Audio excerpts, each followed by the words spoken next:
আদিলুর রহমান খান একজন বাংলাদেশী আইনজীবী, সাবেক ডেপুটি অ্যাটর্নি জেনারেল, মানবাধিকার কর্মী, মানবাধিকার সংস্থা অধিকারের প্রতিষ্ঠাতা এবং বর্তমানে অন্তর্বর্তীকালীন সরকারের একজন উপদেষ্টা তিনি। চলুন তাহলে আজ জানা যাক গুরুত্বপূর্ণ, আলোচিত ও মানবিক এই মানুষটি নিয়ে বিস্তারিত তথ্য জানবো। কে এই আদিলুর রহমান খান? শুরুতেই বলেছিলাম 2024 আগস্টে গঠিত অন্তর্বর্তীকালীন সরকারের একজন উপদেষ্টা হলেন আদিলুর রহমান খান। তিনি 8 আগস্ট 2024 সালে মহান রাষ্ট্রপতির কাছ থেকে শপথ গ্রহণ করেন। এরপর তাকে দেওয়া হয় শিল্প মন্ত্রণালয়ের পাশাপাশি গৃহায়ন ও গণপূর্ত মন্ত্রণালয়ের সামলানোর গুরুত্বপূর্ণ দায়িত্বে। এই মানুষটি 2 জুলাই 1952 সালে মুন্সিগঞ্জ জেলায় জন্মগ্রহণ করেন। তিনি ঢাকা বিশ্ববিদ্যালয় থেকে আইন বিষয়ে স্নাতকোত্তর ডিগ্রি অর্জন করেন। পেশায় তিনি মানবাধিকার একজন আইনজীবী। দায়িত্ব পালন শুরু করার সময় তার বয়স 72 বছর।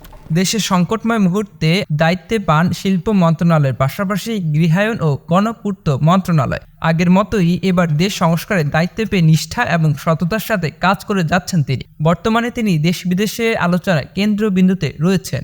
জানা যাক তার কর্মজীবন সম্পর্কে। তিনি সুপ্রিম কোর্টের আইনজীবী ও বিশিষ্ট মানবাধিকার কর্মী, মানবাধিকার সংস্থা অধিকারের সম্পাদকও তিনি। 1994 সালে নাগরিক সমাজের অন্য সদস্যদের সঙ্গে নিয়ে অধিকার প্রতিষ্ঠা করেন তিনি। স্বৈরশাসক HM এরশাদের বিরুদ্ধে গণতান্ত্রিক আন্দোলনে অংশ নিয়েছিলেন। আবার বিএনপি নেতৃত্বাধীন সরকারের শেষ মেয়াদে আদিলুর রহমান খান ডেপুটি অ্যাটর্নি জেনারেলও ছিলেন। তিনি এ পর্যন্ত বহু পুরস্কার ও সম্মাননায় ভূষিত হয়েছেন। তার মধ্যে অন্যতম হল 2014 সালে রবার্ট F কেনেডি মানবাধিকার পুরস্কার, মানবাধিকারের জন্য গোয়াংজু পুরস্কার, international bar association human rights award এবং মার্টিন অ্যানালস অ্যাওয়ার্ড ফাইনালিস্ট হিসেবে স্বীকৃতি পেয়েছেন এই উপদেষ্টা আদিলুর রহমান।